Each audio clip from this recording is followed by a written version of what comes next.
Hello student, आपका स्वागत है Nageen best digital learning channel में।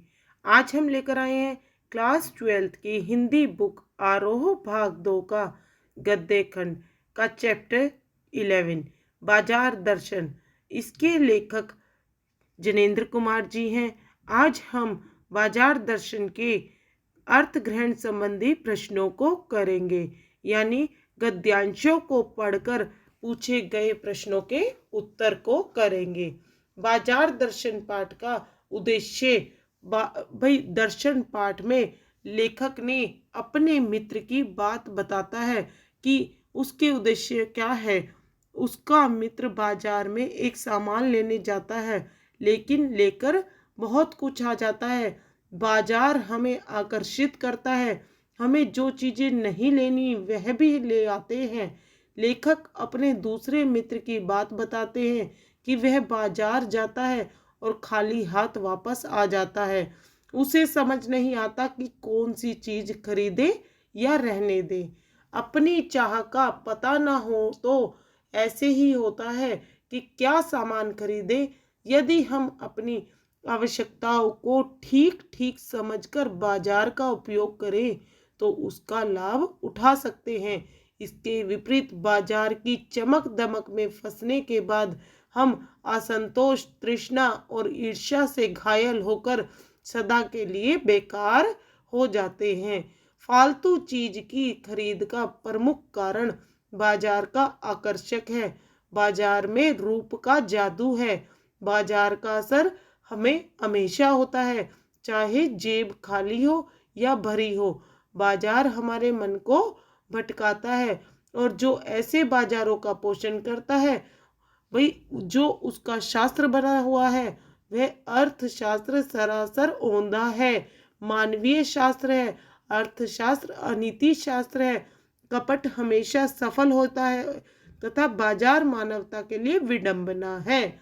तो इस प्रकार आगे हम इन्हीं के आधारित गद्यांशों के पैराग्राफ को करेंगे। तो चलिए हम स्टार्ट कर। गद्यांश नंबर 1। उनका आशय था कि यह पत्नी की महिमा है, उस महिमा का मैं कायल हूँ। आदि काल से इस विषय में पति से पत्नी की ही प्रमुखता प्रमाणित है, और यह व्यक्तित्व का प्रश्न नहीं, स्त्रीत्व का प्रश्न है। स्त्री माया ना जोड़े तो क्या मैं जोड़ूं? फिर भी सच सच है कि इस बात में पत्नी की ओट ली जाती है। मूल में एक और तत्व की महिमा सविशेष है। वह तत्व है मनी बैग, अर्थात पैसे की गरिमा या एनर्जी। पैसा पावर है, पर उसके सबूत में आसपास माल टाल ना जमा हो तो क्या वह खाक पावर है? पैसे को दबने के लिए बैंक हिसाब देखिए, पर माल असाब। फिर भी सच सच है कि वह यह कि किस इस बात में पत्नी की ओट ली जाती है। मूल में एक और तत्व की महिमा सविशेष है। वह तत्व है मनी बैग, अर्थात पैसे की गर्मी या एनर्जी।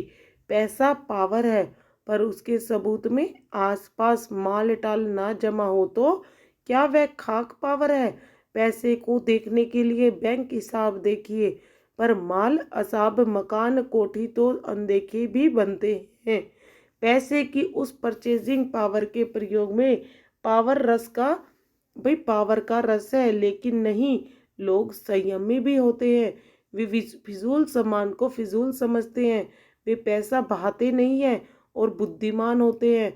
बुद्धि और संयम पूर्वक वे पैसे को जोड़ते जाते हैं। वे पैसे की पावर को इतना निश्चय समझते हैं कि उसके प्रयोग की परीक्षा उन्हें दरकार नहीं है। बस खुद पैसे के जुड़ा होने पर उनका मन गर्व से फूला रहता है। भाई इसमें बताया गया है कि यहाँ पर एक पत्नी की महिमा को बताया गया है कि वो किस प्रकार अपने स्त्रीत्व पर का प्रश्न नहीं आने देती। भाई कहते हैं कि स्त्री अगर पैसों को नहीं जोड़ेगी तो और कौन जोड़ेगा। इस बात में सच्चाई भी है कि पत्नी हमेशा पैसों को जोड़ती है। घर की स्त्री ही धन को संचय करके रखती है। मूल में एक तत्व की महिमा सविशेष है। भाई यह बताया गया है कि जो पावर है, परचेजिंग पावर है, उसके प्रयोग में पैसे वाले लोग अपनी पावर दिखाते हैं और उसका सबूत क्या होता है, उनके आसपास माल टाल और भाई हर चीज़ें जमा होती हैं। और इसके अलावा बुद्धिमान और संयमपूर्वक व्यक्ति के विषय में भी बताया गया है, जो पैसों को जोड़ते हैं और फजूल खर्च नहीं करते। तो चलिए इसके ऊपर आधारित प्रश्नों को करते हैं। प्रश्न नंबर 1, लेखक के अनुसार पत्नी की महिमा का क्या कारण है? भाई लेखक के अनुसार पत्नी की महिमा का क्या कारण है? आदि काल से ही स्त्री को महत्वपूर्ण माना गया है। भाई आज के समय से ही नहीं, पहले के समय से, आदि काल से ही स्त्री को महत्वपूर्ण माना गया है। स्त्री पत्नी की महिमा है कि इस महिमा का प्रशंसक उसका पति है, वह इसकी प्रमुखता को प्रमाणित कर रहा है। भाई वो इसकी प्रमुखता को प्रमाणित करता है। नेक्स्ट क्वेश्चन, सामान्य लोग अपनी पावर का प्रदर्शन किस तरह करते हैं? भाई जो सामान्य लोग होते हैं, मिडिल क्लास लोग होते हैं, वो अपनी पावर का प्रदर्शन किस तरह करते हैं? सामान्य लोग पैसे को अपनी पावर समझते हैं। वे इस पावर का प्रदर्शन करना ही अपनी प्रतिष्ठा समझते हैं। भाई जो सामान्य लोग होते हैं वो पैसों को पावर समझते हैं और अपने पैसों का प्रदर्शन करना ही अपनी प्रतिष्ठा समझते हैं। वे अपने आसपास माल टाल, कोठी मकान खड़ा करके इसका प्रदर्शन करते हैं। भाई वो अपने जो पैसे हैं उसे अपने पास माल इकट्ठा करके, सामान लेके, बाजारों से सामान खरीद के, कोठी बनाकर, मकान बनाकर, सब इन चीज़ों से, बाहरी दिखावे वाली चीज़ों से प्रदर्शन करते हैं। आपके अनुसार स्त्री की आई आड़ में किस सच को छिपाया जा रहा है? भाई आपके अनुसार भाई स्त्री की आड़ में हम किस चीज़ को छुपाते हैं? सामान्य लोग पैसे को अपनी पावर समझते हैं। भाई अपनी पावर तो समझते ही समझते हैं और स्त्री की आड़ में वह इस सच को छिपाया करते हैं। भाई और इस स्त्री की आड़ में छिपाते हैं कि इन महाशय के पास भरा हुआ मनी बैग है। भाई इन महाशय के पास पैसों का भरा हुआ मनी बैग है, पैसे की गर्मी है, ये इस गर्मी से अपनी एनर्जी साबित करने के लिए स्त्री को फजूल खर्ची करने देते हैं। भाई वो अपनी गर्मी और अपनी एनर्जी साबित करने के लिए अपनी पत्नी को फिजूल खर्च करने के लिए पैसे देते हैं। नेक्स्ट क्वेश्चन, सामान्यतः संयम व्यक्ति क्या करते हैं? सामान्यतः संयम व्यक्ति परचेजिंग पावर के नाम पर अपनी शान नहीं दिखाते। जो संयमी बुद्धिमान व्यक्ति होते हैं वो परचेजिंग पावर के नाम पर अपनी मनी को खराब नहीं करते। वे धन को जोड़कर बुद्धि और संयम से अपनी पावर बनाते हैं, प्रसन्न रहते हैं और फिजूल खर्च नहीं करते। वे वो हमेशा प्रसन्न ही रहते हैं, कभी भी अपने धन को खराब नहीं करते। नेक्स्ट क्वेश्चन, भाई नेक्स्ट पैराग्राफ देखिए, फिर इसके ऊपर हम प्रश्नों को देखेंगे। मैंने मन में कहा, ठीक बाजार आमंत्रित करता है कि आओ मुझे लूटो, मुझे लूटो, सब भूल जाओ मुझे देखो। मेरा रूप और इसके लिए है। भाई मेरा रूप किसके लिए है? आओ और मुझे लूटो और सब कुछ भूल जाओ, मैं तुम्हारे लिए हूँ। नहीं कुछ चाहते हो तो भी देखने में क्या हर्ज है? अजी आओ भी। इस आमंत्रण में यह खूबी है कि आग्रह नहीं है, आग्रह तिरस्कार जगाता है, लेकिन ऊंचे बाजार का आमंत्रण मूक होता है, उससे चाह जगती है। चाह मतलब अभाव। चौक बाजार में खड़े होकर आदमी को लगने लगता है कि उसके अपने पास काफ़ी नहीं है। भाई और चाहिए और चाहिए। मेरे यहाँ कितना परिमित है, यहाँ कितना अतुलित है। ओह कोई अपने को न जाने तो बाजार का यह चौक उसे कामना से विकल बना छोड़े। विकल क्यों? पागल। असंतोष, तृष्णा और ईर्ष्या से घायल करके मनुष्य को सदा के लिए यह बेकार बना डाल सकता है। भाई बाजार जो है वो जादू का चक्कर चलाता है, वो चमक धमक से लोगों को अपने जादू में फंसा लेता है। बाजार कहता है, लोगों को आमंत्रित करता है और कहता है कि आओ भाई, सब कुछ भूल जाओ और मेरे को देखो, मेरे रूप को देखो। भाई मैं किसके लिए बनाऊं, मैं तुम लोगों के लिए ही बनाऊं, और मुझे देखने में क्या हर्ज है। आओ और मुझे लूट लो और लूट लो। आओ, सबको वो आमंत्रित करता रहता है और दया भाव से आदर के साथ उस सबका आमंत्रण करता है। भाई आग्रह तिरस्कार जगाता है। ऊंचे बाजारों का आमंत्रण, जो बहुत सुंदर सुंदर चमक दमक से भरे होते हैं, उनका आमंत्रण मूक होता है, यानी मौन होता है। वही चाह तो जागती है, लेकिन चौक बाजार में खड़े होकर आदमी को लगने लगता है कि उसके अपने पास काफ़ी नहीं है। वे जो सामान उनके पास है वो काफ़ी नहीं है। वो और के चक्कर में अपनी तृष्णा, ईर्ष्या और असंतोष भूलकर सदा के लिए बेकार हो जाता है। तो चलिए इस गद्यांश के ऊपर प्रश्नों के उत्तर देखते हैं। प्रश्न नंबर 1, लेखक की कल्पना के अनुसार गद्यांश के आरंभ में कौन किससे क्या कह रहा है। भाई लेखक की कल्पना क्या कह रही है कि गद्यांश के आरंभ में बाजार ग्राहक से कह रहा है कि आओ मुझे लूटो, सब भूल जाओ, मुझे देखो, मेरा रूप और किसके लिए है, मैं तुम्हारे लिए हूँ। वे गद्यांश के आरंभ में बाजार ग्राहक से कह रहा है कि वो अपनी क्वालिटी बता रहा है बाजार, कि तुम सिर्फ बाजार में आओ, मेरे रूप को देखो, मेरे सौंदर्य को देखो, सब कुछ भूल जाओ और सिर्फ मुझे ही देखते रहो और आओ मुझे लूट लो। चाह का मतलब अभाव क्यों कहा गया है। चाह का अर्थ होता है इच्छा। भाई चाह का अर्थ होता है इच्छा, जो बाजार के मूक आमंत्रण से हमें अपनी ओर आकर्षित करती है। भाई जो इच्छा बाजार जो मौन होकर आमंत्रित हमें करता है, उसकी ओर आकर्षित करती है, और हम भीतर महसूस करके सोचते कि यह कितना अधिक है, और हम बाजार के आमंत्रण को देखकर यह महसूस करते हैं कि कितना सारा है, मेरे यहाँ कितना कम है। इसलिए चाह का मतलब है अभाव, की इच्छा नहीं है, अभाव है हमारे अंदर। बाजार आदमी की सोच को बदल देता है। यद्यश के आधार पर स्पष्ट कीजिए। भाई आदमी जब बाजार में आता है तो वहाँ की चकाचौंध से प्रभावित हुए बिना, बाजार की चकाचौंध से प्रभावित हुए बिना नहीं रह सकता। बाजार में अपरिमित क्या होते हैं, बहुत ज़्यादा अपरिमित चीज़ें होती हैं जो बाजार को सच में बदल देती हैं। हर चीज़ की एक अपनी चीज पहचान होती है। बाजार ऐसा जादू चकाचौंध लोगों के ऊपर बदलता डालता है कि वो आदमी की सोच को ही बदल देता है। नेक्स्ट प्रश्न, बाजार के चौक में बारे में क्या बताया गया है। बाजार का चौक हमें विकल व पागल कर सकता है। असंतोष, तृष्णा और ईर्ष्या से घायल मनुष्य को सदा के लिए बेकार कर सकता है। वही बाजार का जो चौक है वो हमें पागल बना देता है और हम मनुष्य सदा के लिए बेकार हो जाते हैं। नेक्स्ट पैराग्राफ, बाजार में एक जादू है और वह जादू आँख की राह काम करता है।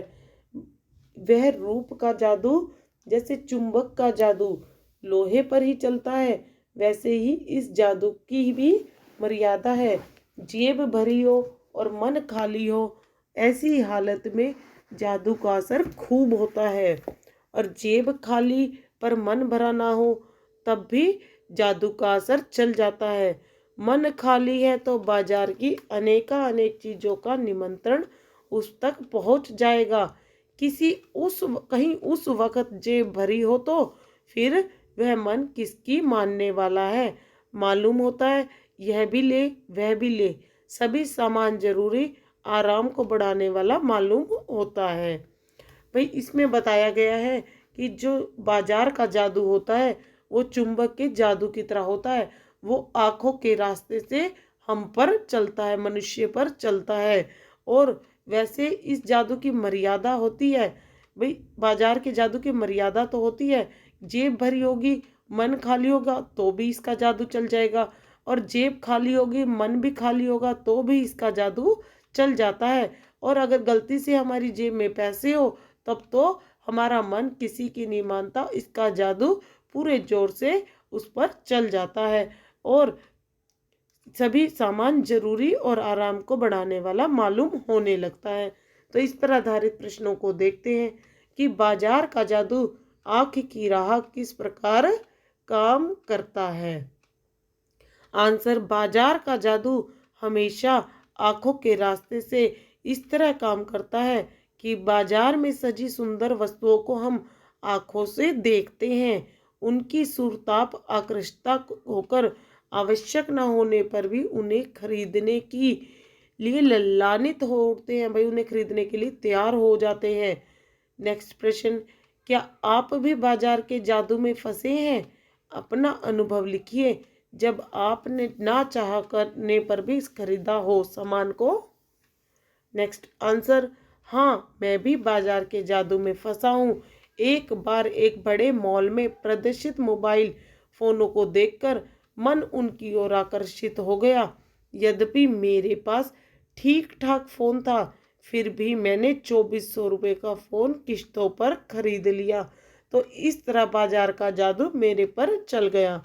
बाजार का जादू अपना असर किन स्थितियों में अधिक प्रभावित करता है और क्यों? भाई किन स्थितियों में वो भाई ठीक ठाक खरीद लिया। बाजार का जादू की मर्यादा यह है कि जब तक ज़्यादा असर करता है, भाई मर्यादा यह है कि वह तब ज़्यादा असर करता है जब जेब भरी हो और मन खाली हो। जेब के खाली रहने और मन भरा रहने पर यह असर नहीं करता। भाई बाजार की जादू की मर्यादा यह है कि जब जेब भरी होगी और मन खाली होगा तब यह बहुत ज़्यादा असर करता है, और जब जेब खाली मन भरा हो तो इसका कोई असर नहीं करता। नेक्स्ट प्रश्न, क्या आप इस बात से सहमत हैं कि कमज़ोर इच्छा शक्ति वाले लोग बाजार के जादू से मुक्त नहीं हो सकते? तर्क सहित लिखिए। भाई जिन लोगों की इच्छा शक्ति कमज़ोर होती है वे बाजार के जादू से मुक्त नहीं हो सकते। भाई जो लोगों की इच्छा शक्ति कमज़ोर होती है वो बाजार के जादू में चमक दमक में जल्दी फंस जाते हैं। ऐसे लोग अपने मन पर नियंत्रण ना रख पाने और कमज़ोर इच्छा शक्ति के कारण बाजार के जादू का सरलता से शिकार बन जाते हैं। वे इस तरह के लोग अपनी इच्छा शक्ति पर काबू ना पाने के कारण सरलता से शिकार बन जाते हैं। नेक्स्ट क्वेश्चन, पर उस जादू की जकड़ से बचने का एक सीधा सा उपाय है। क्या वह यह है कि बाजार जाओ तो मन खाली ना हो, मन खाली हो तब बाजार ना जाओ। कहते हैं लू में जाना हो तो पानी पीकर जाना चाहिए, पानी भीतर हो तो लू का लूपन व्यर्थ हो जाता है, यानी लू लगने का भी डर नहीं रहता। मन लक्ष्य में भरा हो तो बाजार भी फैला का फैला ही रह जाएगा, तब वह घाव बिल्कुल नहीं दे सकेगा, बिल्कुल कुछ आनंद ही देगा। तब बाजार तुमसे कृतार्थ होगा क्योंकि तुम कुछ ना कुछ सच्चा लाभ उसे दोगे। बाजार की असली कृतार्थता है आवश्यकता के सामान काम आना। भाई बाजार का काम क्या है? आवश्यकता के समय काम आना। तो इस पैराग्राफ में क्या बताया गया है कि उस जादू की जकड़ से बचने के लिए बताया गया है कि क्या उपाय है बाजार के जादू से बचने का। हम बाजार के जादू से किस तरह बच सकते हैं, इसमें यह बताया गया है कि हमारा मन खाली हो और तो हमें बाजार नहीं जाना चाहिए। जैसे लू में जाने से, अगर हम पानी पीकर लू में बाहर निकलेंगे तो पानी भीतर होने से लू का कोई असर नहीं पड़ता। इसी तरह मन लक्ष्य में भरा हो, भाई मन हमारा भरा होगा, खाली नहीं होगा तो बाजार का जादू हम पर नहीं चल पाएगा। तो इस पर आधारित प्रश्नों के उत्तर को देखते हैं। बाजार के जादू की पकड़ से बचने का सीधा सा उपाय क्या है? बाजार के जादू की पकड़ से बचने का सीधा सा उपाय यह है कि जब ग्राहक बाजार में जाए तो उसके मन में भटकाव नहीं होना चाहिए, उसे अपनी ज़रूरत के बारे में स्पष्ट पता होना चाहिए। भाई बाजार के जादू की पकड़ से बचने का सीधा सा उपाय है कि बाजार जाओ और अपने मन में भटकने मत दो और ज़रूरत के बारे में ही स्पष्ट होना चाहिए। ज़रूरत का सामान लो और घर आ जाओ। मनुष्य को बाजार कब नहीं जाना चाहिए और क्यों?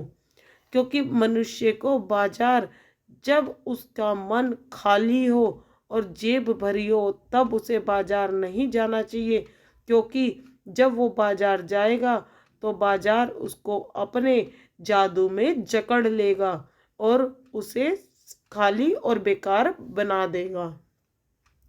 नेक्स्ट प्रश्न, बाजार की सार्थकता किसमें है? भाई बाजार की सार्थकता लोगों की आवश्यकता पूरी करने में है। ग्राहक को अपनी आवश्यकता का सामान मिल जाता है तो बाजार सार्थक हो जाता है। नेक्स्ट क्वेश्चन, बाजार से कब आनंद मिलता है? बाजार से उस समय आनंद मिलता है जब ग्राहक के मन में अपनी खरीद का लक्ष्य निश्चित होता है। भाई जब ग्राहक के मन में अपनी खरीद का लक्ष्य निश्चित होता है, वह भटकता नहीं है, तब बाजार आनंदित होता है। नेक्स्ट गद्यांश का पैराग्राफ, यहाँ एक अंतर चिन्ह लेना बहुत जरूरी है। भाई यहाँ पर एक अंतर का चिन्ह लेना बहुत जरूरी है। मन खाली नहीं रहना चाहिए, इसका मतलब यह नहीं है कि मन बंद रहना चाहिए। जो बंद हो जाएगा वह शून्य हो जाएगा। शून्य होने का अधिकार बस परमात्मा का है, जो सनातन भाव से संपूर्ण है। शेष सब अपूर्ण है। इसमें मन बंद नहीं रह सकता। सब इच्छाओं का विरोध कर लोग यह झूठ है, और अगर इच्छा निरोध तप है, इसका एक ऐसा नकारात्मक अर्थ है हो तो वह तप झूठ है। वैसे तप की राह रेगिस्तान को जाती होगी, मोक्ष की राह वह नहीं है। ठाट देकर मन को बंद कर रखना जड़ता है।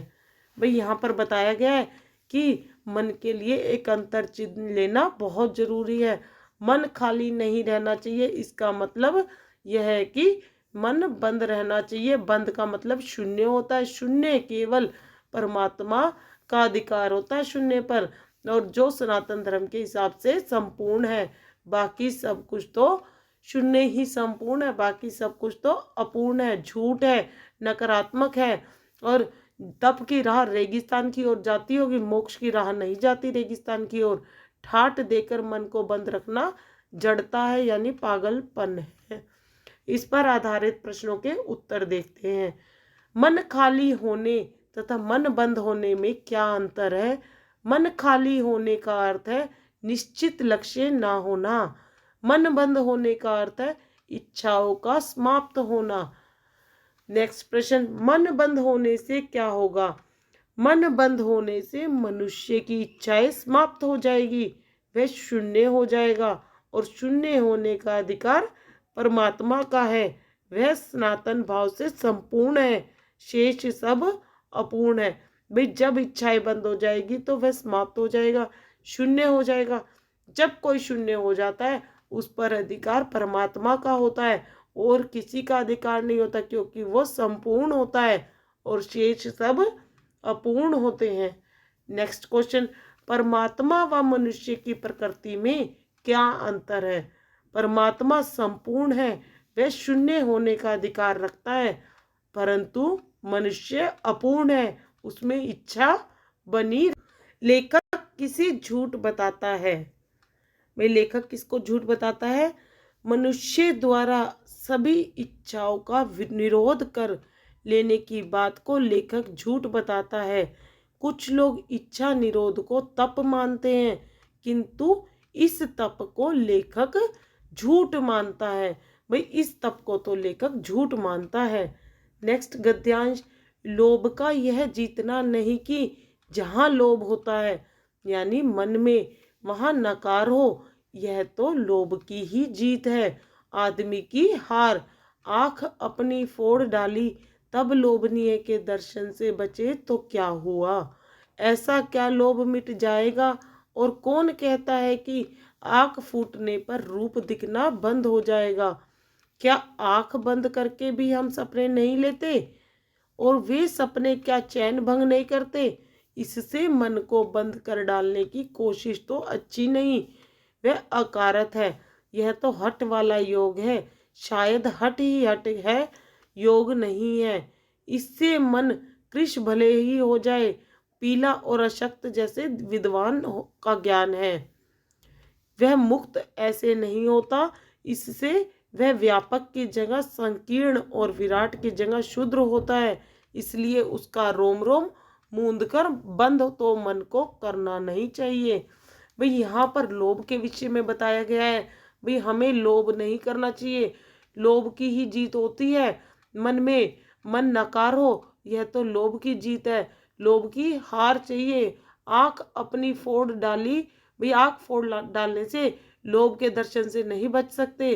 भाई आंख बंद होने पर भी, अंधा होने पर भी हम क्या आंख बंद करके रूप के दर्शन नहीं करते। आंख रूप दिखना बंद हो जाता है और सपने हमारे चैन को भंग नहीं करते क्या। यह कोशिश तो अकारत है, शायद यह तो हट वाला योग है, योग नहीं है ये। मन कृश भले ही हो जाए, लेकिन वह मुक्त ऐसे नहीं होता। इसलिए उसका रोम रोम मूद कर बंद करना तो मन को बंद करना बेकार है। इस पर आधारित प्रश्नों के उत्तर देखिए। लेखक के अनुसार लोभ की जीत क्या है तथा आदमी की हार क्या है। भाई लेखक ने लोभ की जीत और आदमी की हार क्या बताई है। लोभ को नकारना लोभ की ही जीत है। भाई लोभ को नकारना तो लोभ की ही जीत है, क्योंकि लोभ को नकारने के लिए लोग मन को मारते हैं। भाई जब वो लोभ को नकारते हैं तो वो अपने मन को मारते हैं। उनको यह नकारना स्वैच्छिक नहीं है, अपने मन को मारना सही नहीं है। इसके लिए वे योग को का नहीं, हठ योग का सहारा लेते हैं। भाई हट करके अपने मन को मारते हैं, इच्छा से नहीं मारते वो। इस तरह यह लोभ की ही जीत होती है। नेक्स्ट क्वेश्चन, आंख फोड़ डालने का क्या अर्थ है, उससे मनुष्य पर क्या असर पड़ेगा। भाई आंख फोड़ने का दृष्टांत इसलिए दिया गया है क्योंकि लोग अपने लोभ के प्रति संयम नहीं रख पाते। लोगों का लोभ के ऊपर संयम नहीं है, वे अपनी अंश पर बाह्य रूपा दिखावा करने के बाद सच आंखें बंद करके भी उन्मुक्त हो जाती है। भाई उसका असर आंख बंद करने पर भी मनुष्य के ऊपर पड़ता है और उसके सपने भी उसका अंदर चैन भंग कर देता है। हठ योग के बारे में लेखक क्या कहता है। भाई हठ योग शायद हठ ही योग है, हठ ही है, योग नहीं। का आशय यह है कि लोभ को रोकने के लिए लोग शारीरिक कष्टों का सहारा लेते हैं। वे हठ पूर्वक इसे रोकना चाहते हैं, पर यह योग जैसा सरल, स्वाभाविक और शरीर के लिए उपयुक्त तरीका नहीं है। भाई हठ योग जो है वो शरीर को सरल, स्वाभाविक और शरीर के लिए उपयुक्त तरीका नहीं है मन को रोकने के लिए। नेक्स्ट क्वेश्चन, हठ योग का क्या प्रभाव होता है। आंसर, मुक्त होने के लिए लेखक ने आवश्यक शर्त यह बताई है कि हठ योग से मन कमजोर, पीला और अशक्त हो जाता है, उससे मन संकीर्ण हो जाता है। इसलिए मन का रोम रोम बंद करके मन को रोकने का प्रयास नहीं करना चाहिए। भाई हठ योग करके हमें मन को रोकना नहीं चाहिए। नेक्स्ट पैराग्राफ, हम में पूर्णता होती तो परमात्मा से अभिन्न हम महाशून्य ही ना होते। अपूर्ण है, इसी से हम हैं। सच्चा ज्ञान सदा इसी अपूर्णता के बोध को हम में गहरा करता है। सच्चा कर्म सदा इसी अपूर्णता की स्वीकृति के साथ होता है। अतः उपाय कोई वही हो सकता है जो बलात् मन में को रोकने को ना कहे, जो मन को भी इसलिए सुने क्योंकि वह अप्रयोजनीय रूप में हमें नहीं प्राप्त हुआ है। यहाँ मनमानेपन की छूट मन को ना हो तो क्योंकि वह अखिल का अंग है, खुद कुल नहीं है। भाई यहाँ पर बताया गया है कि अगर हम पूर्ण होते संपूर्ण होते तो परमात्मा से अलग हम महाशून्य होते, लेकिन हम अपूर्ण हैं। सच्चा ज्ञान हम लोगों में नहीं है। हम सच्चा कर्म सदा हम इस अपूर्णता को ही स्वीकार करता है। हम अपूर्ण है और सच्चा ज्ञान कर्म अपूर्णता को ही स्वीकार करता है। हम हमारे मन को रोकने के लिए, हमारे मन की इच्छाओं को रोकने के लिए, जो मन को भी इसलिए सुने क्योंकि वह प्रयोजनहीन रूप में हमें नहीं प्राप्त हुआ है, तो मन मानेपन की छूट मन को नहीं देनी चाहिए।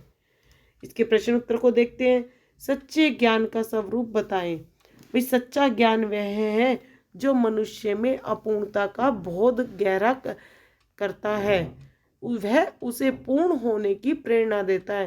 भाई सच्चा ज्ञान वही होता है जो मनुष्य को अपूर्णता का बोध कराता है, ज्ञान कराता है। मनुष्य में पूर्णता होती है तो क्या होता है? यदि मनुष्य में पूर्णता होती है तो वह परमात्मा से अभिन्न महाशून्य होता है। उसमें पूर्णता होगी तो परमात्मा से अलग महाशून्य होगा।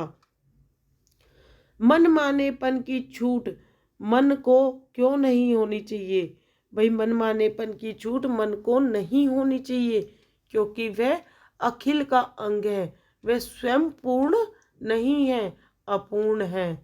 लेखक किस उपाय के बारे में बताता है?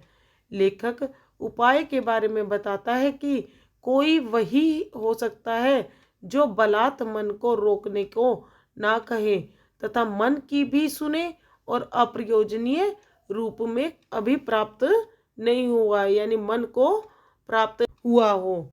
Next paragraph. तो वह क्या बल है जो इस तीखे व्यंग्य के आगे ही अजय नहीं रहता, बल्कि मानो उस व्यंग्य की क्रूरता को ही पिघला देता है। उस बल को नाम जो दो, पर वह निश्चय उस तल की वस्तु नहीं है जहाँ पर संसारी वैभव फलता फूलता है। वह कुछ अपर जाति का तत्व है। लोग स्पिरिचुअल कहते हैं, आत्मिक, धार्मिक, नैतिक कहते हैं।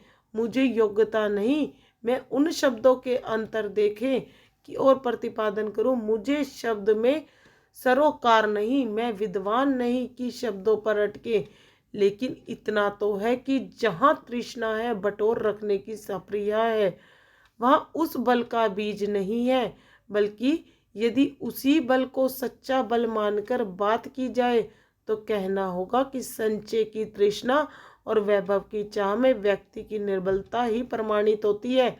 निर्बल ही धन की ओर झुकता है और वह अबलता है, वह मनुष्य पर धन की और चेतन पर जड़ की विजय है।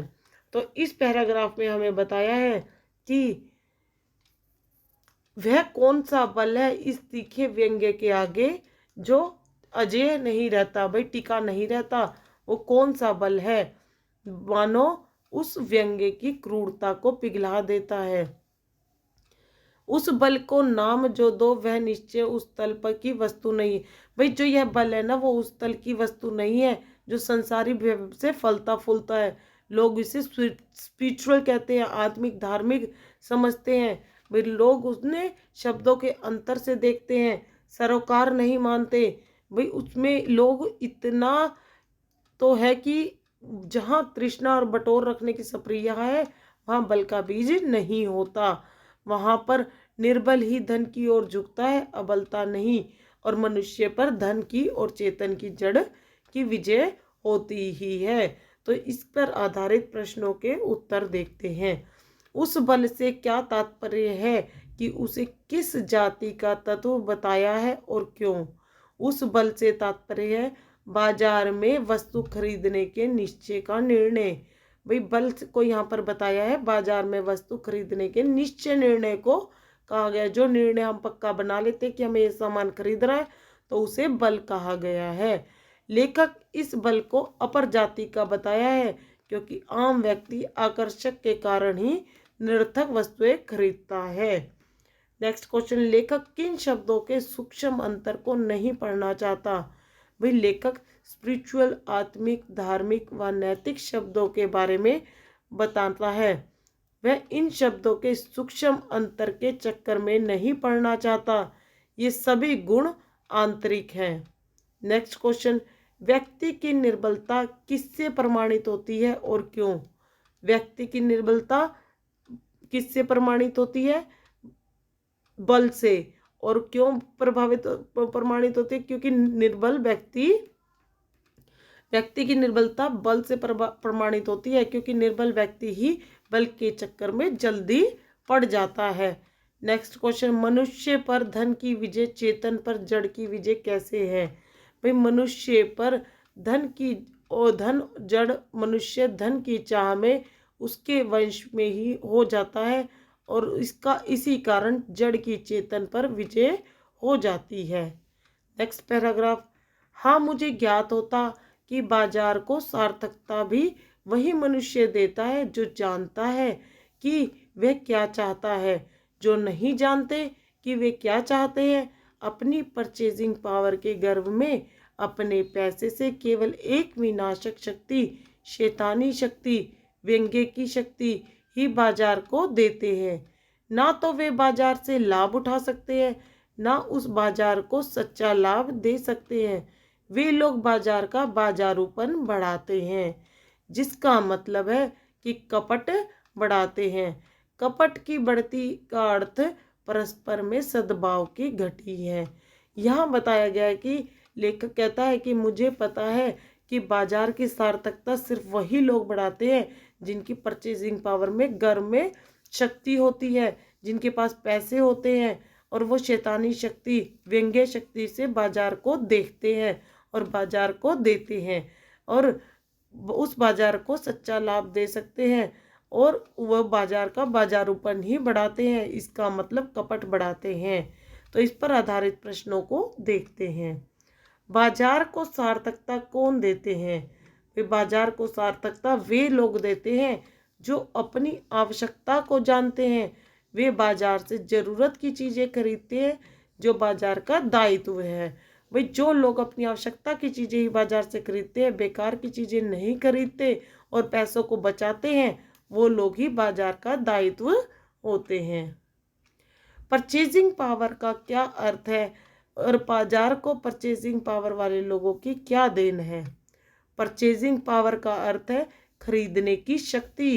परचेजिंग पावर वाले लोग बाजार को विनाशक शक्ति प्रदान करते हैं। वे निरर्थक प्रतिस्पर्धा को बढ़ावा देते हैं। नेक्स्ट क्वेश्चन, आशय स्पष्ट कीजिए कि वे लोग बाजार का बाजारूपन बढ़ाते हैं। भाई लोग कौन से लोग बाजार का बाजारूपन बढ़ाते हैं? लेखक कहना चाहता है कि क्रय शक्ति से संपन्न लोग चमक दमक व दिखावे के लिए व्यर्थ की चीजें खरीदते हैं। इससे उनकी अमीरी का पता चलता है। ऐसे लोग बाजार के बाजारूपन को बढ़ाते हैं। नेक्स्ट क्वेश्चन, बाजारवाद पर परस्पर सद्भाव का हवास कैसे लगता है? भाई बाजारवाद पर सद्भाव का ह्रास कैसे लाता है? बाजारवाद परस्पर सद्भाव में उस समय कमी आती है जब व्यापार में कपट आ जाता है। कपट तब आता है जब दिखावे के लिए निरर्थक वस्तुएं खरीदी जाती हैं।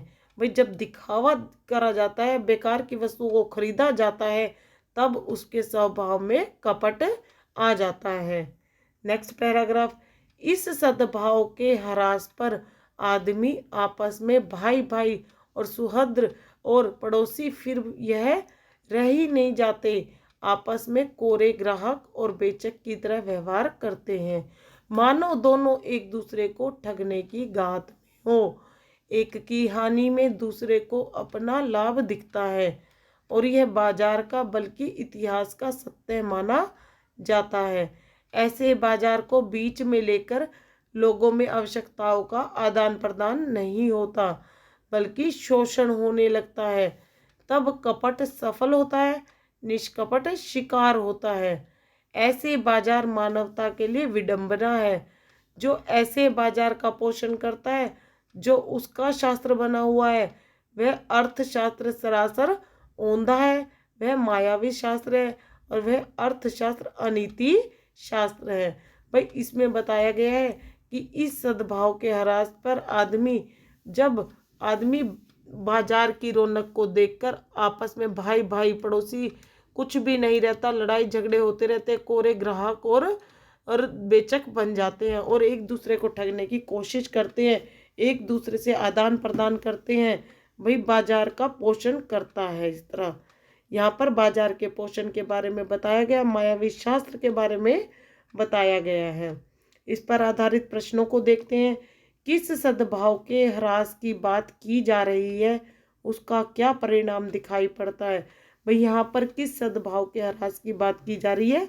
लेखक ग्राहक व दुकानदार के सद्भाव के ह्रास की बात कर रहा है।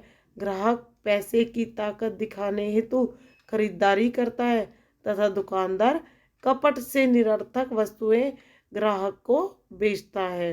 भाई जो दुकानदार होता है वह कपट से बेकार की वस्तुएं ग्राहक को बेचता है और जो ग्राहक होता है पैसे की ताकत दिखाने हेतु खरीदारी करता है।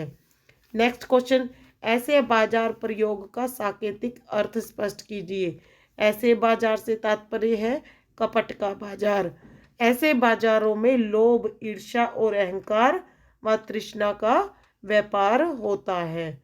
नेक्स्ट क्वेश्चन, लेखक ने संकेत किया है कि कभी कभी बाजार में आवश्यकता ही शोषण का रूप धारण कर लेती है। इस विचार में पक्ष और विपक्ष में तर्क दीजिए। भाई लेखक किस बात की ओर संकेत कर रहा है कि बाजार में आवश्यकता ही शोषण का शिकार रूप धारण कर लेती है। कैसे? भाई लेखक ने ठीक कहा है कि बाजार आवश्यकता को शोषण का रूप बना देता है। व्यापारी सिर्फ लाभ पर ध्यान केंद्रित रखते हैं तथा लूटने की फिराक में रहते हैं। वे छल कपट के जरिए ग्राहक को बेवकूफ बनाते हैं। अर्थशास्त्र के लिए प्रयुक्त दो विशेषणों का औचित्य बताएं। भाई दो कौन से लिए गए हैं? नंबर 1 मायावी, यह विशेषण बाजार के छल कपट आकर्षक रूप के लिए प्रयुक्त हुआ है। नंबर 2 सरासर औंधा, इसका अर्थ है विपरीत होना। बाजार का उद्देश्य मनुष्य की जरूरत को पूरा करना है परंतु वह जरूरत को ही शोषण का रूप बना देता है। तो इस प्रकार हमने अर्थ ग्रहण संबंधी प्रश्नों को यानी गद्यांश के पैराग्राफों को संपूर्ण किया।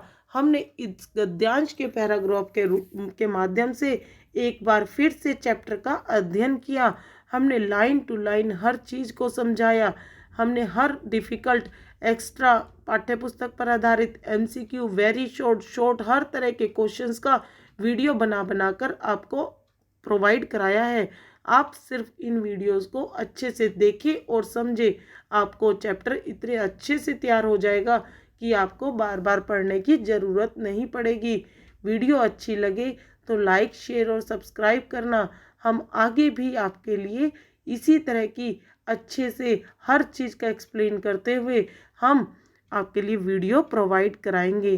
तो तब तक के लिए थैंक यू।